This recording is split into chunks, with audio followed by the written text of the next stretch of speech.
یہ شروع سے پیغمبر حسن و جمال حضور علیہ السلام کی توہین و تنقیص کو شعار زندگی رکھتے ہیں۔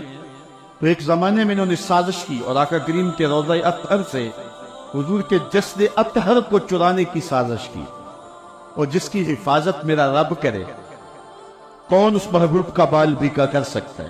یہ جو کچھ ہو رہا ہے یہ ہمارا امتحان ہے، ورنہ جس کے سر پہ بارہ فانا لاکا ذکر کا تاج میرے رب نے رکھا ہے، بھلا اس کی شان کو کوئی گھٹا سکتا ہے؟ جدا ذکر خدا بلند کرے کیڑا جمعہ اس نو بند کرے، اس ذکر دا حافظ آپ خدا پڑھے لا الہ، خود اللہ حفاظت کرنے والا ہے ذکر کی۔ یہ تاج رب نے محبوب کے سر پہ رکھا ہوا ہے، اس لیے چاند کی طرف منہ کر کے تھوکنے سے چاند کی نوری کرنوں کو میلا نہیں کیا جا سکتا۔ تھوکنے والے کا اپنا منہ گندا ہوگا، لیکن چاند کل بھی روشن تھا، چاند آج بھی روشن رہے گا۔ مدینے والے چاند کی عظمتوں کو کوئی گہنا سکتا ہی نہیں ہے، کیونکہ جس کے سر پہ بارہ فانا لاکا ذکر کی چادر میرے رب نے تان دی ہے، اس کی عظمتوں کو کوئی گھٹا سکتا ہی نہیں ہے۔ یہ امتحان ہمارا ہے، یہ آزمائش ہماری ہے۔ اللہ اکبر۔ تو میں نے کہا کہ یہ سعادت مند لوگوں کا مقصود ہوتا ہے۔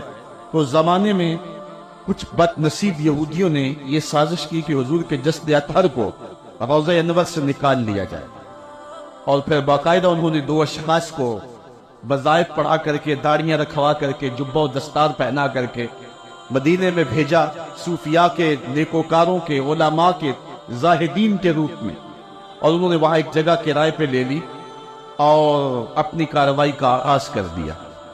وہ اپنے کمرے کے اندر سرنگ کھودتے اور روزانہ مٹی نکالتے، اور رات کے اندھیرے میں بقیع کے قبرستان میں قبروں کے اوپر مٹی ڈال کے آ جاتے، اور سارا دن تسبیح لیے اللہ اللہ کرتے رہتے۔ لوگ کہتے کہ یہ تو بڑے صالح لوگ ہیں، اور پھر لوگوں کو خیرات بھی کرتے، لیکن کارروائیاں اور انداز یہ تھا، لباس خضر میں راہزنی کر رہے تھے، اور یہ ڈاکو اور یہ راہزن لٹیرے ایک بہت خطرناک مہم پہ آئے ہوئے تھے۔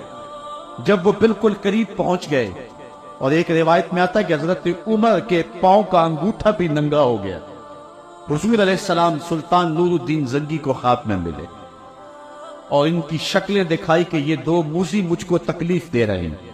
تو سلطان فوراً اٹھا اور کہا مدینے میں کوئی غیر معمولی واقعہ ظہور پذیر ہوا ہے، اور اس نے جلدی سے کچھ سواروں کو اپنے ساتھ لیا اور کچھ خزانہ ساتھ لیا، اور فوجوں کو حکم دیا کہ وہ تیار ہو کر کے جلدی میرے پیچھے آئیں۔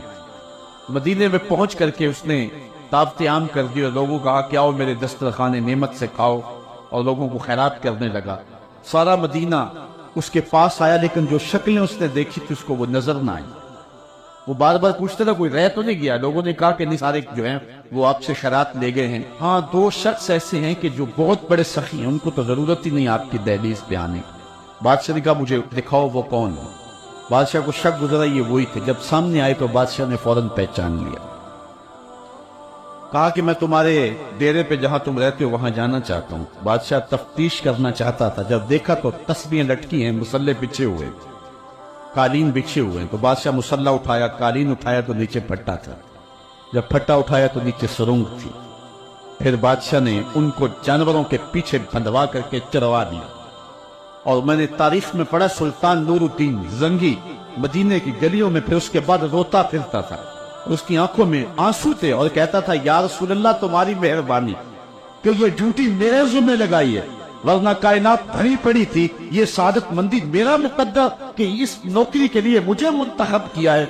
اور پھر اس نے روضہ رسول کے ارد گرد جو ہے جہاں تک پانی آتا ہے وہاں تک جو ہے اس نے جو ہے زمین کھدوائی اور سیفا پگھلا کے اس کے اندر ڈال دیا کہ دوبارہ قیامت تک کوئی موذی اس کی جرأت نہ کر سکے۔ تو روضہ رسول کے ارد گرد وہ سیسا پلائی ہوئی دیوار ہے جس کو کھودا نہیں جا سکتا۔ یہ سلطان نور الدین زنگی کی زندگی کا یہ انوکھا باب ہے۔